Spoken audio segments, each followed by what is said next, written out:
Bonjour à vous tous. Une petite histoire pour la journée. Jules et Julie vivent dans un endroit paradisiaque. Tout leur est donné gratuitement. La nourriture, la maison, les vêtements, le printemps permanent. Pas besoin d'argent. Jules s'occupe des chevaux, Julie d'un jardin de roses. Leur santé est parfaite, c'est le bonheur, l'amour, la joie de vivre. Tout le monde autour d'eux vit la même chose. Tout semble magique. Dès qu'ils ont besoin de quelque chose, ça arrive. Luc, le oncle d'Amérique, débarque chez eux. Alors lui, c'est le super businessman, doué en affaires, malin comme un singe et rusé comme un renard. Il leur propose d'aller vivre sur une île paradisiaque, une île de la tentation où tout est encore plus beau. Bah, ici, c'est pas mal, dit Jules. Ah oui, mais vous ne pouvez pas voyager. Il y a d'autres mondes à explorer. Alors, ils demandent à leur père, constructeur de ce magnifique endroit, s'ils peuvent s'en aller. Le père le dit. Vous êtes libre de partir, mais je pense qu'il est trop tôt pour vous. Vous avez des choses à apprendre encore. Prenez le temps de profiter de votre jeunesse insouciante. Si vous partez, je ne pourrai plus subvenir à vos besoins. Vous devrez vous débrouiller tout seul. Luc leur dit, pas de problème. Je vous dirai comment faire, vous pourrez vous affranchir de la tutelle de votre père, car même s'il est bon, il vous limite. Ils acceptèrent. Et ils débarquèrent sur l'île établie par Luc. Oh, il y avait plein de nouvelles choses, comme dans un parc d'attractions. Des super belles filles, des beaux garçons, des mets abondants. Mais ici, rien n'était gratuit, il fallait tout payer. La communication est difficile. Chez le père, la télépathie fonctionnait, mais ici, il fallait parler, écrire, trouver des mots. Il y avait des interférences, des incompréhensions, des mots qui n'étaient mal compris.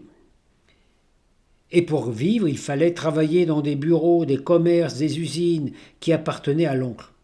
C'était un peu la galère. La fatigue, les soucis, le manque de temps. Ah, en plus, le temps était séparé en 4 saisons, trop chaud ou trop froid. Plus rien ne semblait magique. Pour obtenir quelque chose, il fallait travailler et savoir attendre longtemps sans même être certain qu'on allait obtenir ce qu'on voulait. Julie se rendait bien compte qu'ils s'étaient fait avoir et qu'ils travaillaient pour l'oncle qui s'en mettait plein les poches. Alors qu'ils galèrent comme le vivent les ados ici dans notre monde, ils pensaient se débrouiller tout seuls, mais ils ont eu vite fait de déchanter. Jules finit par s'acheter un téléphone portable et il appela son père. Il lui expliqua le problème et ce dernier lui répondait « Je t'avais prévenu !» Mais il accepta cependant d'envoyer de l'argent pour payer le billet d'avion de retour. Les deux quittent donc l'île et retournent chez leur père et jouissent davantage de tout ce qu'il leur est donné. Ils ont bien compris la leçon. Oh, mais Luc continue à parcourir la terre pour trouver des personnes désirant expérimenter la vie sur son île de la tentation.